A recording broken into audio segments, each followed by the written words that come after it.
Well, hey there, guys. Good afternoon. Welcome back to the studio here for Open Mic. What is Open Mic? Open Mic is just, well, it's a more laid-back, kind of relaxed version of the John Campea Show, where instead of predetermined topics, all we do is talk about the stuff you guys want to talk about. The super chats are open right now, but they are only going to be open like for a couple more minutes.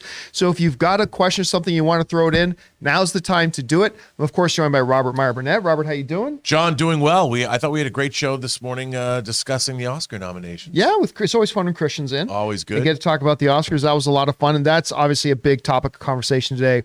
The Oscars, who got nominated, who didn't get nominated, all that kind of stuff, all that rigmarole, if you will, on that, but it's settling down. So guys, listen, let's not waste any time today. Let's just dive right into the stuff that you guys want to talk about. So what do we got up here first? Let's see, John. We've got Ryan Lohner. Says Everything Everywhere is the first movie since Mrs. Miniver to have 3 actress nominations. Wow, I didn't know that. Also, Spielberg just tied William Wyler for directing the most Best Picture nominees. What? That's true? Wow. Well done to Steven Spielberg. I mean, because he's got a slew of movies that he directed that have been nominated. Here's on that sort of a topic. First of all, 4 performers overall. 4 performers. Obviously, for Everything Everywhere All at Once, I can't remember the last time a movie had 4 performers. I'm sure it's not super rare, but for Everything Everywhere All at Once. But here's a quick little trivia question for you. And you guys watching live can fact check me on this, but trivia question that this just made me think of. What was the last movie to have 2 actresses both nominated for Best Lead Actress in the same movie? Last movie that had the Best Lead Actress. Yeah, and 2 of them were nominated for Best Lead Actress from the same movie. God, I don't know. Terms of Endearment with Shirley MacLaine and Deborah Winger. Deborah Winger. Yep. I believe that was the last time it's happened. That's a long time ago. Yeah. Now, I don't know how many times it's happened, but it's also happened with the actor category, because I believe there was actually a movie that had 3 actors from it, all nominated for Best Lead Actor. And I think it was Mutiny on the Bounty. That's going back. Not the Anthony Hopkins ones, but the one before that, right, sure. Going way back. No, the actual real, the Anthony Hopkins ones is just The Bounty with Mel Gibson. Yeah. All right. Anyway, sorry about that. Went off on a little side rail there. What's next? That's good, though. Aiden Foley says, I'm a tad disappointed there's no Best Picture nomination for The Batman, but the films that were nominated definitely earned their place regardless. Yeah, listen, I'm obviously disappointed, but I did not think it was going to get a nomination. I thought there was a chance. I thought there was an outside chance. The critics absolutely loved the film. I would have clearly nominated it, but it wouldn't have been in the running to win. I mean, it's not even like in sound mix or anything. No, it's got 3 nominations. I think it could win Best Oh, Sound, yeah. too. Actually, bring up that image again. Okay, that Tiff. actually makes me happy. So it has 3 nominations for Best Hair, Makeup, and Styling, Best Sound, and Best Visual Effects. Okay. Best sound. I would hands down give it to it. The sound in that thing was crazy. Crazy. Of course he would, Jonathan. Yeah, I would. I'm just saying. All right, what's next? Matt Thornton says, thoughts on the Harley Quinn Valentine's Day teaser? I don't think any of you guys have seen it. No. It's so cute. I saw it this afternoon. We are definitely going to talk about it. A very problematic Valentine's Day special. We're going to talk about it on the John Campea Show tomorrow, but I loved it. So, but again, we'll talk about it more on the John Campea Show tomorrow. All right, what's next? Aiden Foley says, I love The Last of Us, but it ruined mushrooms for me. Yeah, I can get that. I made some last night, and just by looking at it, I started to feel nauseous and dizzy. Wow. Oh, come on. You're fine. I get it. I do too. Listen, it's the same thing. Like I remember when a lot of people, I would read these things about people seeing Jaws, and then like a whole bunch of people saying like, they're not going to go to beaches again after watching Jaws, right? So yeah, I mean, that could turn you off a little bit. I'd eat that. Come on. Saute it. You know, there's a Japanese movie called Matango that's about mushroom people. I've never heard of that. It's pretty good, actually. I've always thought, where's my movies about mushroom people? Matango. All right, what's next? Brandon Nizamuddin says a lot of people are angry about the Razzies nominating a 12-year-old girl. I know the Razzies aren't serious awards, but this seems cruel nonetheless. I think people need to get outside and have some fresh air. It's in fun. It's in fun. And I would say this, especially considering the Razzies are supposed to completely be done in fun. Yeah, in jest. Right? Where you have actresses like famous A-list Academy Award winning actresses go to the thing sometimes to accept their awards. Yes. It's all done in fun. But I will say this too. Look, if your kid, and I see nothing, look, nothing excuses being purposefully cruel to somebody, whether they're a child or an adult actor. There's nothing that justifies that. But I don't find the Razzies as being something particularly cruel because it is all tongue-in-cheek and all in fun. Mm-hmm. And I would suggest that, listen, maybe, how old's the girl? 13? Probably 13 I believe now. she's 13 12 or 13. Yeah, 13, 14, whatever. If you're going to put your kid in movies, then I think there's something to be said about, hey, listen, if she can't handle, and if you as parents have not equipped her to be able to handle something like the Razzie Awards, which is meant in fun and jest, then you shouldn't let your kid be in movies. Again, this does not justify purposely trying to be cruel, purposely trying to attack people, nothing like that. Just making a joke. Yeah, but if you don't have your child prepared at that age to be able to handle like something like the Razzies, which is totally meant in fun, then I would suggest you've made a bad parenting decision to let them be in the public eye as a celebrity starring in movies. So again, there's a line. I just don't think the Razzies are that line. I don't know, Rob, what do you think? I think you're probably right. Nominating a 12-year-old girl in the Razzie Awards, though, I think that's she might be a little young to not understand the subtle nuances of parody and satire. But that movie, is that why you put that up, Taylor? Because Yes. it was far. That was a really disappointing adaptation. It was a bad movie. It was a bad movie. It was a bad movie. And I was looking forward to it. If I'm her uncle and she goes, wait a minute, I got nominated for a Razzie, I'd instantly put out a picture of Halle Berry with her Oscar at the Razzies. Yes. That's immediately what I would show. Hey, you know what? Look on the bright side. She might not win it. Man, she might not win. Or she's going to show she's got bigger balls than everybody, and she's going to pull a Halle Berry and go to the awards. Own it. And like, I don't know. And do what Johnny Depp did when he played Ed Wood. Well, my next one will be better. Yeah. All right, what's next? I just looked up her name and her age. Her name's Ryan Armstrong, and she's 12 years old, just so So she is 12. Okay, there we go. All right, what's next? Jonathan Schultz says, what is your opinion on Die Hard with a Vengeance? For me, it's my favorite of the franchise, and I think it gets overlooked. Is that the third? Yeah. Also my favorite. With him and Jesus. Jesus. That's Sam Not Jackson. in that one Jesus. too? It's Jesus. As in light. I love their chemistry. First of all, Samuel Jackson can have chemistry with a book, but the chemistry between Bruce Willis and Samuel Jackson in that movie is next level. And Jeremy Irons. Jeremy Irons as the Gruber brother. Simon Gruber. His line is always stuck with me, and it'll always be, and I quote it every once in a while, when they're like, he's pretending he is the guy who works there. Oh, this happened. And he says the line, "Good Lord." I quote it all the time. I love Jeremy Irons. If you ignore the others, it's a great trilogy. Have you Yes. Have you seen the real ending of that movie? I don't think I have. It's on the disc, and in the end of the movie, he his helicopter gets at the border, gets caught up in the power lines. In the original version of the movie, he escapes, and there's a scene 1 year later where John McClane is in Europe and goes into a cafe and finds him, and they're like sitting down together, and he takes him out. It's pretty cool. I love that notion. It was really cool, and I mean, I understand why they had Except a bigger. McClane isn't an international spy with a license to kill. Yeah, and also it wasn't exactly grandiose, but it's pretty interesting. Because what he did, now obviously we all talk about Hans Gruber, right? As being Alan Rickman, as one of the top, undisputed, a top 5 cinematic villain of all time, right? But I would suggest Jeremy Irons in 3, he did it justice. He did Taking Up the Mantle of a diehard villain, and I almost like his performance as Simon as much as I like Rickman's performance as Hans. No, and I like that film. You know, both Die Hard 2 and Die Hard 3 were scripts that were not written as Die Hard scripts. They were other scripts that were adapted to the franchise. And I love that, the caper, how they rip off the gold bars. And I love it too. And they go through the tunnel system. It's great. I love when Samuel Jackson pockets the gold bar. It's great. That movie's great. All right, what's next?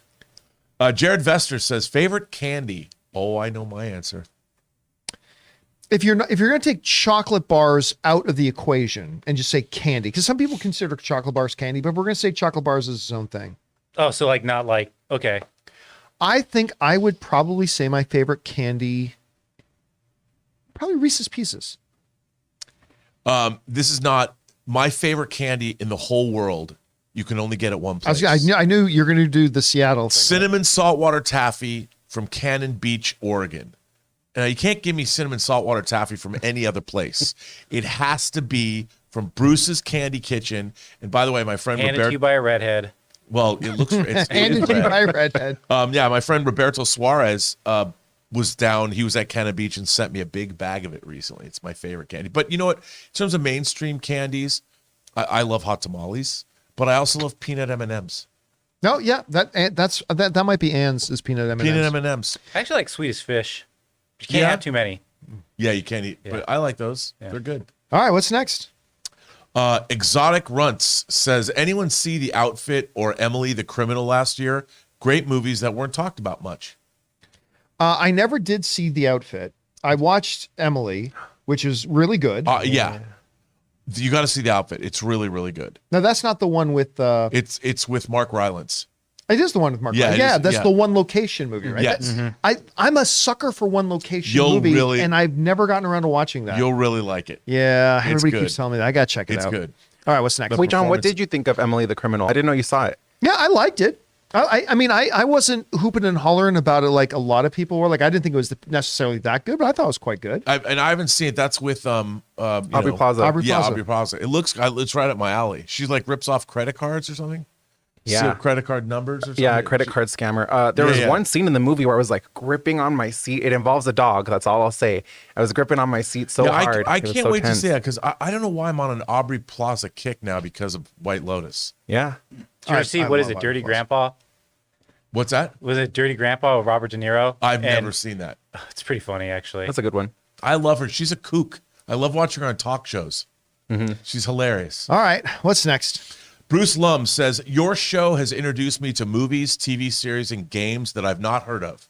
So thank you. And as always, bring on the filthy. Thank you, Bruce. I do love, listen, there are times doing the show that I have TV shows and movies put on my radar by our audience that writes in and talks about. And, you know, quite often, we often say this too, like when you write in about a movie or TV show, whatever, yeah, good chance that Rob and I have already known it, but you could be introducing it to thousands of other people watching the show at the same time, right? So that's one of the coolest things about doing this gig.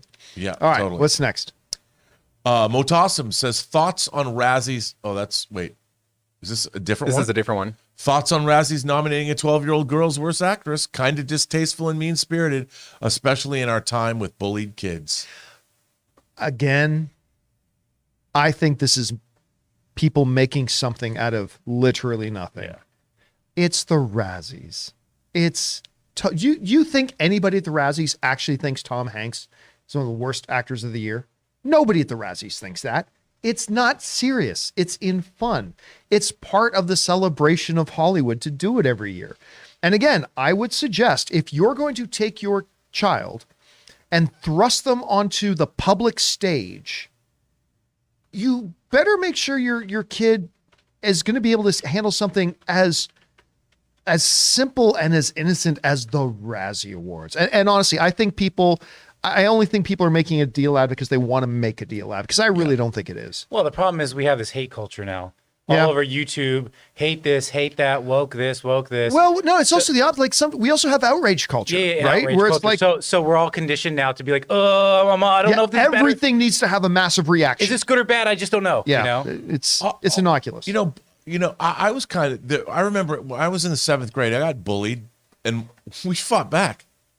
You know, I mean, now I don't understand. Like, if there was a kid in the 9th grade, I was in the 7th grade, and he used to do stuff to me. He dumped his spaghetti on me in lunch. I picked up that spaghetti, went over to where he was sitting, and threw it on him, and then we got in a fight after school, and he kicked my ass. But I mean, I didn't tell anybody. We got in a fight, and you handled the problems. I mean, look, not every kid can do that. I know, I but mean, nowadays it's like.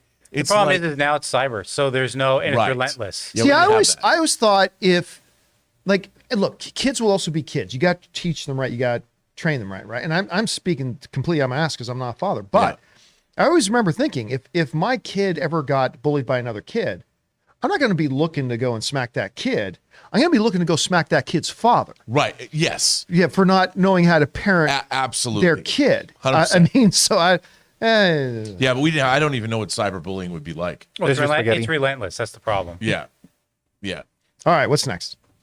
Leonardo Julian. Things I don't understand. Deadweiler not being nominated. Top Gun cinematography not being nominated.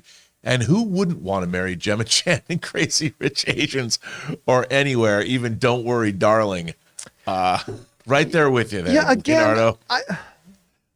About the Danielle lack of a nomination. Again, to me, it was she had no chance of winning. She wasn't even in the top 2. And so now you get down into a level of the things where there was a lot of great performances and some could go. And remember, this is the actors. The actors branch are the ones who came up with the nominations. And like some people I hear complaining about Ana de Armas. Well, tough luck. Her performance in Blonde was insane. Yeah. And again, if you go to the SAG Awards, which most of the actors branch are SAG members, and SAG nominated Ana de Armas for Best Lead Actress this year. So it's not surprising that she got an Oscar nod as well. It's just, it's one of those things. And again, when the cinematography, Rob and I were talking about this earlier today off camera, it's the cinematographers who came up with the nominations. Yep. And they just, I guess the cinematographers just felt, listen, mounting the cameras in the cockpits was a cool idea, but that doesn't make it best cinematography of the year. I'm not saying that's what I think.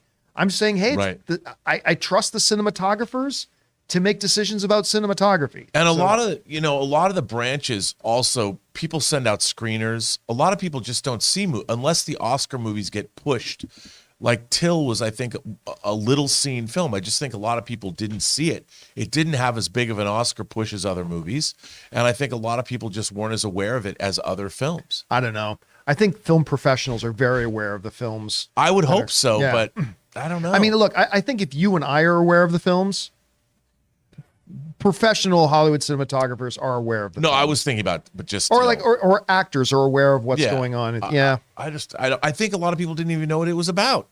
And again, the only reason I knew about it was because I heard a piece on NPR about it, and that made me want to see it. So I went and sought it out. But I mean, a lot of films, even this year, a lot of very tiny films got some very big nominations. They did. Like Living, for example, big nomination. I mean, so. And also the Reisbach movie, that she got nominated, Andrea Reisenbach. Yeah, that she and there's. I just read an article when I was sitting at lunch about how there was a very unconventional Brian Tyree Henry's film. Yeah, last minute Oscar push for her. So it literally happened in the last couple weeks, and that's how that. So you never know. What's next? Campaigning matters. Tracy Dale with a $20 super chat. Thank you, Tracy. Just to say thanks. You guys were the first ones I wanted to check in with when the nominations came out. Aw, thank you, Tracy. We're glad that you did, and thank you for the support. We appreciate that very much. I'm glad you came. Like, again, you have to understand, for me, Oscars is Christmas. Christmas is my favorite day of the year. Oscars is my second favorite day of the year. So the day of the Oscar nominations is a pretty exciting day for me, so I was glad we were able to talk so long about it today. And I thought it was a great show, too. Yeah, we had a lot of fun. It was good having Christian in. All right, what's next? Matthew Medina says, I just saw Triangle of Sadness, perfect satire, 9.2 out of 10. It's really good. It's a very good movie. Yeah. I mean, I didn't have it on my top 10 of the year list, but it is a tremendously good movie, and I have no qualms with picking up one of those nominations. He also, this director made a movie called Force Majeure that I have to recommend as well. It takes place at a ski resort. I'm not familiar with that one. It's good. All right, what's next? Chuck the Mystery says, although he wouldn't be likely to win, I don't see how Paul Dano wasn't nominated for Fabelmans. Also, I'd hope for a Batman nomination for Best Picture. Well, I mean, look, again, it comes down to this. A lot of people think about these categories as if it, like, there are some sports and some things where, hey, if you do certain well, you also get this award. And there can be 10, 15 of those awards given out. There are only 5 nomination spots. So whenever we come up with, well, how did this guy not get a nomination? Well, then you got to go to the list and say, okay, who clearly deserved to be bumped off this list? Yeah. Paul Mescal, Bill Nighy for Living, Brendan Fraser for The Whale, Colin Farrell for The Banshees of Inisherin, Austin Butler for Elvis. Who do you bump off that list? I mean, you could move one or here or there, but to say this person absolutely should have been on there, well, then you must also say one of these people absolutely should not. And I don't see anybody on this list that doesn't deserve to be there. It makes it very hard. That's why I always say every year, the Oscar is the most difficult award to win. Because every year, not only do you have to turn in maybe the best work of your life, you have to hope, because you can't play defense in the Oscars, you have to hope that there aren't 5 other actors out there who didn't also give the best performances of their lives. It's just, and it's funny because there might be some years that Paul Dano might have won the Academy Award if he was in a different year. But it was pretty stacked this year. That's another thing. It depends what year and what the competition is. Depends how lucky you are. Look, I always talk about this too. Like Robin Williams, he would have had easily multiple Oscars if it didn't so happen that I think, which was it? It was, he won it for Good Morning Vietnam, I think. But which was the one, his first nomination, I think, for Best Lead Actor, and I can't remember if it was for Dead Poets or whatever, but he happened to have it the same year that Wall Street came out. And nobody was going to beat Michael Douglas in Wall Street. Nobody. No. But in another year, you push that Robin Williams film 1 year left or right, and suddenly he's got multiple Oscars on his mantle, right? So it's just one of those crazy things. Yeah. All right, what's next? Love Daggerborn says, oh, wait, no, it's Matthew Medina. Over or under Everything Everywhere All at Once ties Dune with 6 Oscar wins. That could happen. Okay, here's the thing. It could. But, you, me, and Christian were talking about this morning. Banshees of Inisherin and Everything Everywhere All at Once are 2 films that both have the potential to sweep up. Like, I mean, stand up there with 5, 6, 7 Oscars when it's all said and done. But because the categories are so tight, we are also talking about 2 films that is conceivable could stand up there at the end of the night and be completely empty-handed. I mean, it's just one of those things. Well, so I'm going to go under 6. 6 is a huge number, so I'm going to go under 6, but it's not out of reach. No, I think I will go under too, because I think that, and I think this is a year where votes are going to be split. I think unless there's a sweep, I think the Oscars are actually going to be pretty well spread out amongst different not films. Intentionally, but I think you're right. I think it's going to be kind of spread out. Yeah. All right, what's next? Love Daggerborn says, John, have you seen Triangle of Sadness? If so, what did you think? Yeah, again, for me, it did not end up on my top 10 films of the year list, as you saw. But it was another one of those films that was like another example of how good the year was for movies. Like a movie that was, I think, that good. I think it was very enjoyable. I thought it was, I mean, especially the things, the way the narrative kind of went in it, right? But not, I wouldn't put it on any Oscar list myself, but I have no qualms with it being there. It's interesting because Triangle of Sadness, The Menu, and Glass Onion, to a certain extent, they're kind of cut from the same cloth. Yeah, they have the overall privilege, wealth, what does it all mean? Kind of. I thought it was very interesting that I mean, they're different movies, but the overall idea behind them, they had similar themes running through them, which I thought was interesting. All right, what's next? Jonathan Schultz says, sitting here waiting for that DC Universe slate release. Listen, he said this month. That means January. As of this moment, the John Campea Show research team has informed me that today is the 24th. No. It's true. They worked hard. Many Bothans died to bring us this information. But today is the 24th. That means we got 1 week left. Now, James, I know James watches this show. So, James, where is it? Where's this information? Come on, Gun. Don't know. Kick it into gear, dude. Where's this information? Look, it can literally be any moment. And I got a feeling he's going to do it on Twitter because he's very, very active on Twitter. Yeah. So I have a feeling it's going to be, and who knows, he could be tweeting. His little thumbs, his little James Gunn thumbs can be moving like a He might have already light right now. draft tweets. Yep, They're and already has them stored. ready to go out. They could Maybe come out it's gonna be tonight. Maybe he's saving it for Pasadena Comic-Con this weekend. Yes, he's had that. That's right. The internationally known Pasadena Comic-Con this weekend. Well, I mean, yeah. Yeah, there we can do that. Okay, I'm going to go out on a limb. Thursday. I Really? think Thursday we will be talking about. They wanted to wait till the Oscar nominations. Let's get past Oscar Yeah, season. get past the Oscar nominations, get You that know? big thing out of the way. And wait a Jason couple of days. Momoa's video was teeing up, was It absolutely was. setting the table, as it were. I'm going to guess come on by a day Thursday. like no other. Oh wait, no, it's Marvel. Yeah. All right. What's next? Matthew Medina says A24 with 18 nominations and 5 films nominated. Damn. Sorry, what was that again? A24. Oh, yeah. I mean, this is a great year for A24. Not just because of that and get all the recognition it's getting, but also let's not forget Everything Everywhere All at Once represents the single biggest hit that the studio's ever had. I mean, they are, and you know what? They're this little company that could. A couple of years ago, very few people, maybe people who do what we do, very few people actually heard or knew what A24 was. But today, there are people in the average movie-going audience that recognize and know the name A24. They're doing a pretty good job managing I don't know themselves. who's in acquisitions over at A24. I don't know what their deal is, but boy, do they have interesting, good taste. Yeah. Because especially when See, an A24 film sometimes can go a little awry. well, of course. but What's the one that they just did with the original girl with the dragon tattoo? Numi replaced Lamb. Lamb, like Lamb, for example. Well, it was interesting. It was interesting. I mean, they look. I think they've done a lot for horror. They've pretty done much different types of horror. Yeah, the they're elevated kind of responsible for horror. Yeah. elevated horror, so they've done good. And I really do appreciate that they're now catering to, like, you can get special editions of their movies on disc, really nice, like big editions. I think that was cool. That was surprising that they started putting out their own stuff. So, but they've done a really, really nice job in an industry that more and more over the last number of decades has been completely just dominated by the big studios. We've seen a lot of these smaller ones that, the poster child of that is Blumhouse. Yeah. But we've been seeing a lot of these companies like really doing some good stuff. And A24 is right at the forefront of that. They had Everything Everywhere All at Once was their biggest global hit.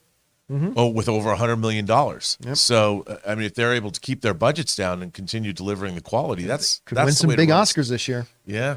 All right, what's next? Wicked Man sends in a super chat and says, I remember watching Dog Day Afternoon and saying, how did Al Pacino not win the Oscar? So I looked it up and saw that he lost to Jack Nicholson for One Flew Over the Cuckoo's Nest. And I was like, It's always interesting okay. to go back and see, well, what were they up against? Yeah, see, that's Perfect example. That's a perfect example of what we were just talking about, right? It's that perfect example. And that's happened on our show a couple of times where people, how did this person not win the Oscar? And we'll go, well, let's look it up. Well, they happened to be against this person that year. You brought up Robin Williams for Dead Poet Society 1990. Well, I went to Daniel Day-Lewis for My Left Foot. Yeah. You know what I mean? Which, So it's which was the one, somebody got to look this up for me. Which was the one that he was nominated the same year of Michael Douglas in Wall Street? That was 88, and that was Vietnam. Good Morning Vietnam. Was that Good Morning Vietnam? That's right, because the one he eventually did win was for Good Will Hunting, right? Okay. And that was Best Supporting. Yeah, that was supporting, but still his acting Yeah. Oscar. All right, what's next? Wicked Man says, I hope the filmmakers like Richard Linklater and Alexander Payne get more love for being amazing filmmakers. Richard Linklater's just been doing interesting movies. Well, he had his animated movie, Apollo 10.5, came out this year. Right, which I never did Or watch. last year. It's good.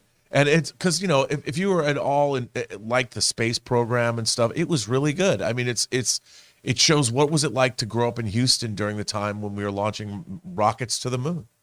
I first met him when he was promoting his film that he did with Zac Efron and I believe Claire Danes called Me and Orson Welles. Right. And that's where I really took notice of him. So what's next? Jonathan Schultz says, I want to see Pedro Pascal in more lead actor roles in films the way he is on TV. He's truly amazing. I love that this seems to be his year. Listen, man, I think there's been a lot of us have been saying for a long time we want to see more Pedro Pascal. I still remember I made a big deal out of it on the show back when Kingsman 2 was coming out. And he was in it and a significant role in it.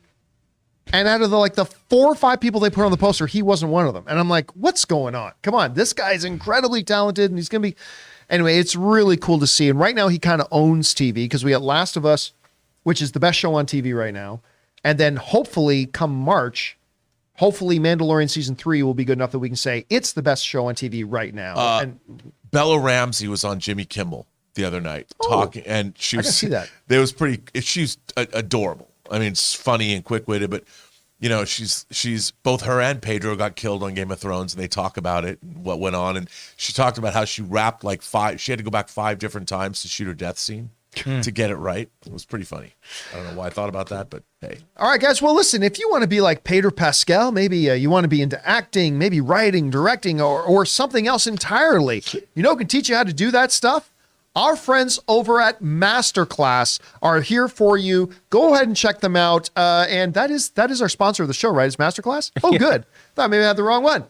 Let's take a second and thank our sponsor, MasterClass. We want to thank a sponsor of this video, MasterClass. MasterClass offers classes on a wide variety of topics, all taught by world-class instructors at the very top of their fields. Each class is broken out into individual video lessons, usually around 10 minutes long. And MasterClass is completely accessible on your phone, the web, smart TV, and available via audio mode to listen to classes on the go. They have over 2,500 video lessons from over 180 of today's most brilliant minds. They're all available anytime, anywhere on iOS, Android, desktop, Apple TV, Amazon Fire TV, and Roku. Now, obviously around here on the John Campea Show, we love our movies, so why not learn filmmaking from Jodie Foster, or maybe directing from Ron Howard himself, or the great Neil Gaiman doing his masterclass on the art of storytelling. And you guys have heard me talk about my favorite masterclass, Business Strategy and Leadership by Big Papa Iger himself, Bob Iger, the new and returning CEO of Disney. Guys, I highly recommend that you check it out. This holiday, give the perfect gift of an annual Masterclass membership and get one free. Go to masterclass.com/Campea today. That's masterclass.com/Campea. Terms apply. And thank you to our friends at MasterClass for sponsoring this video. Guys, again, can't say it enough. MasterClass is absolutely fantastic. Make sure you go on down, use the promo code, and go and check them out.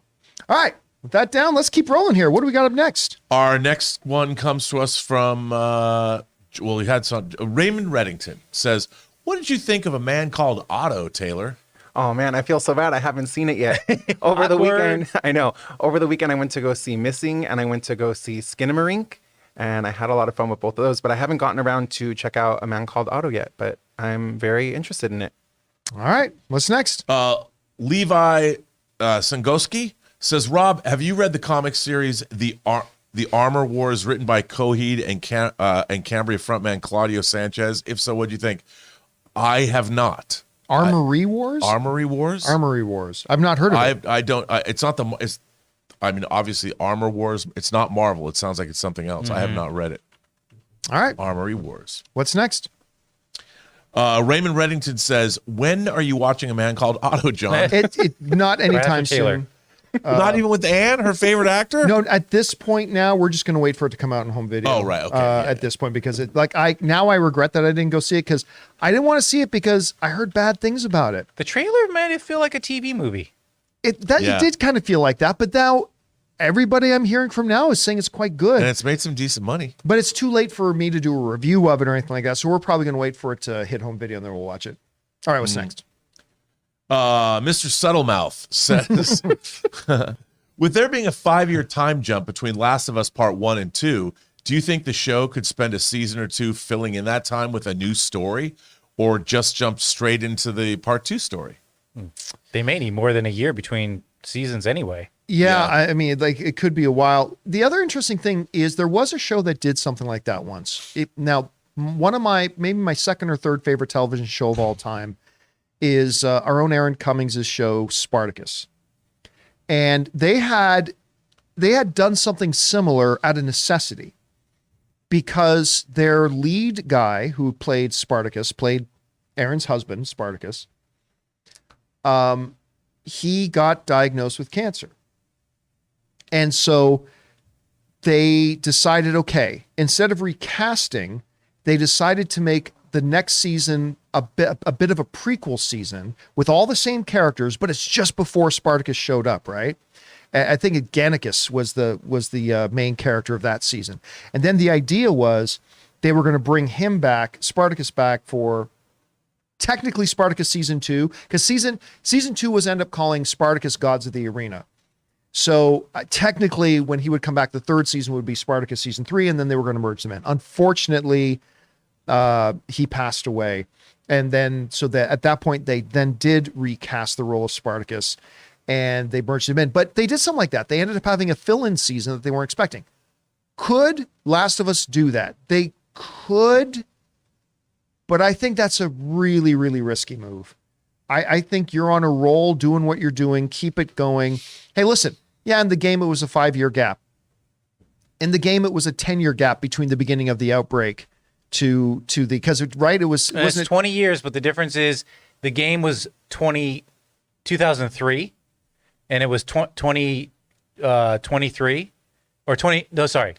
Yeah. No, the game was 2013. 13 and it's 2033 in the game. Oh, it's 2033. Okay, so Yeah. still a 20-year gap.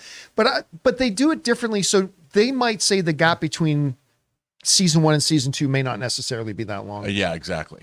Or I mean, or they could recast Bella. I mean, who knows? But I just don't think they're going to say it's 5 years. I don't either. All right, what's next? Okay, I think I found what we were talking about a couple super chats ago. Is this, Rob, the Armoire Wars? Remember him Armoire beating the- Wars. Yeah, Get come out on. of here. Ah, Wah, wah. I'll leave. Jonathan Schultz says, how is payment for directors of films determined? I'm guessing a lot of it has to do with how big the director is, but is there anything else? it's like anything else. It's They just roll like for it. any other contract. Look, a director is a contractor for hire, man. Yep. And you sit down and you have a rate that you're looking for. They may come back to you and say, hey, instead of your rate, how about this instead? And you negotiate and you come to terms or you don't. But Rob, you've been on that Yeah, side I of mean, there's things? so many ways you can negotiate. You can take less money up front, but then own part of the gross receipts of the film. If they're offering that. Yes. Yeah. I mean, but you can ask, depending on how big you are. Or, like, for instance, I'll give you an example.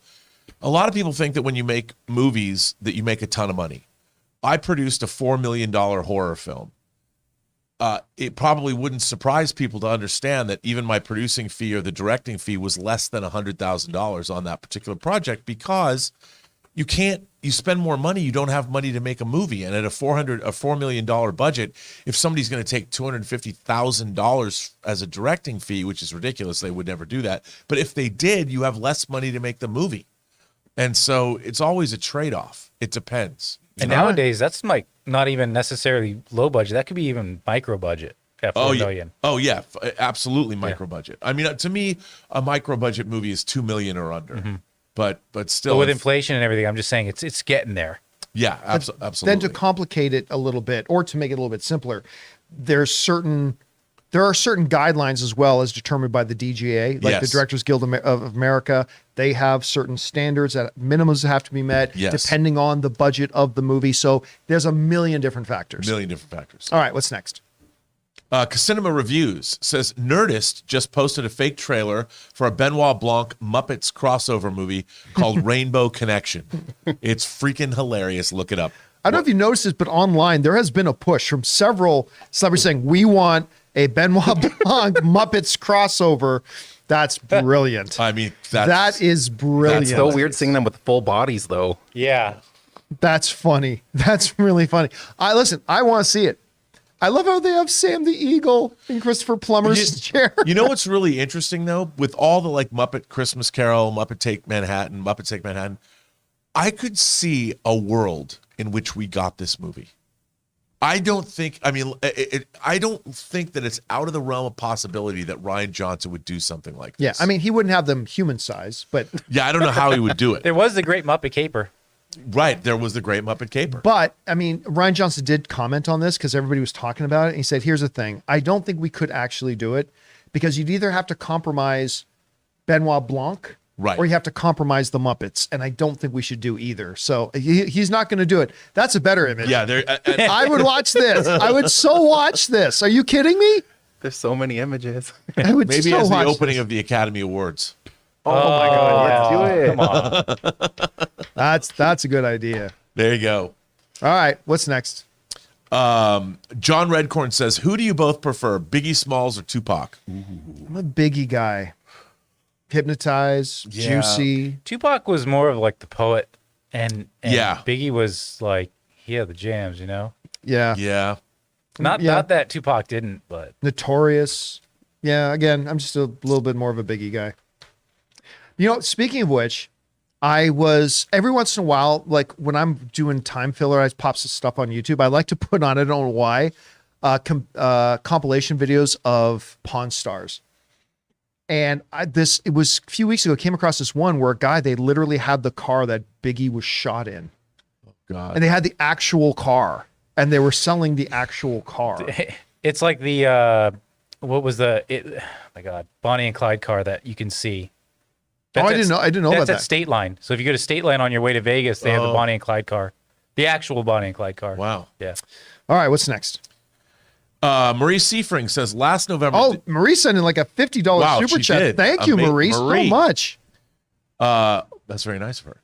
Last November, Disney Plus broadcast Elton John's live farewell concert.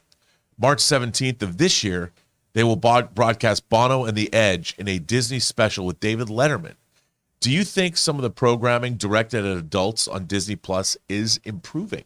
It's hard to say that based on a couple of musical specials. Like, remember, they also did Hamilton, which is not targeted at kids. Right. Although And kids can they totally did a watch it. great job with They that. did a wonderful job producing that. YouTube's my favorite band. I'm a little off-put that it's just Bono and the Edge. Yeah. Now, I think I heard that Larry, the drummer, the guy who actually put the band together, I heard he's got some health issues and can't tour this year, and so he's got to wait till next year, something like that. But I'd much rather see U2 than just Bono and the Edge. But whatever, that's just me. All right. But as far as their adult stuff, I hope they do more of stuff like this. I think they're going to have to. I mean, they have to diversify their programming to appeal to every demographic. Well, because look, again, it's the same thing about Pixar. We've talked about this before. Pixar does not make kid movies. Right. They make kid-friendly movies. You would go back to this. You look at the original Incredibles. That is an adult film. It's dealing with that issues that middle-aged people deal with and struggle with and all that kind of stuff. That'll go right over kids' heads, but it's kid-friendly. I think Disney Plus needs to be adopt that entire philosophy. That Disney Plus is not a kids streaming service. It is a family-friendly streaming service. But in being family-friendly, you can do stuff that skews more towards adult interests, stuff like this. So, yeah, I think that's a good observation, Murray. And their Light and Magic documentary was one of my favorite things so I fantastic. It was watched so last year. good. I mean, I thought I'd seen all the Star Wars behind-the-scenes footage there was. So did I. Oh, man. It was so good. All right, what's next? Justin D says, how would you cast Abby if season 2 of The Last of Us is game 2? She's intimidating even to Tommy. But Bella's 5'1" at 19. Make Abby smaller, Bella bigger, or adapt? Bring that up again. Let me. I'm going to get the exact. So we're just talking about like physical size. How would you differences? cast Abby, which is like one of the main Right. characters that comes into season 2? If season 2 of The Last of Us is game 2, she's intimidating, even to Tommy, but Bella's 5'1", at 19. Make Abby smaller, but I think I want to get somebody who's at least a little physically intimidating. Maybe not to the degree that she is in the game. Maybe more Linda Hamilton in Terminator 2. Right. Yeah, you just have to be built like kind of built like Somebody with a gymnast build. Yeah. Right? Like not a bodybuilder build, but it's somebody with like a gymnast build Yeah. would be pretty good. But I would go a little taller. Yeah. I would aim to go a bit taller. Again, to me, I know there were a lot of people very angry, and I don't give a fuck. But her character was fascinating. And when you get into, like, here's the thing. I've always said this about these games. We run around in these games and we kill a lot of people in these games. Right. Every individual that gets killed was somebody's son, was somebody's brother or sister or husband or child. And when you kill that person, we don't think of this in terms of video games, of course. You set off a ripple effect, destroying a lot of lives that were all connected. And of course, in a video game, obviously, we just see that's the next bad guy with the red target on them, and we kill them, right? And I love the fact, one of the things that I thought was most ballsy about the second game was, yeah, I remember that, just one of those, the next bad guy we got to kill in game one. Turns out that person had people that loved him. And you ruined their lives. Yeah. And they're coming for you. And to them, you're the monster. Yep.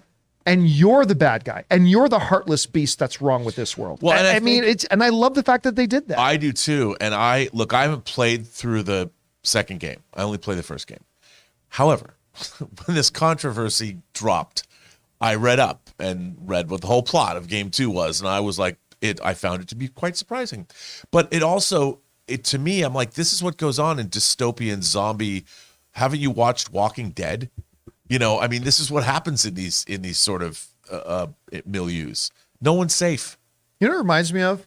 Like when I saw the people getting so, by the way, guys, I'm about to mention, but if you know the games, you know what I'm about to say, but give you a little bit of warning. I'm about to mention a spoiler for the game 2 of thing. Okay.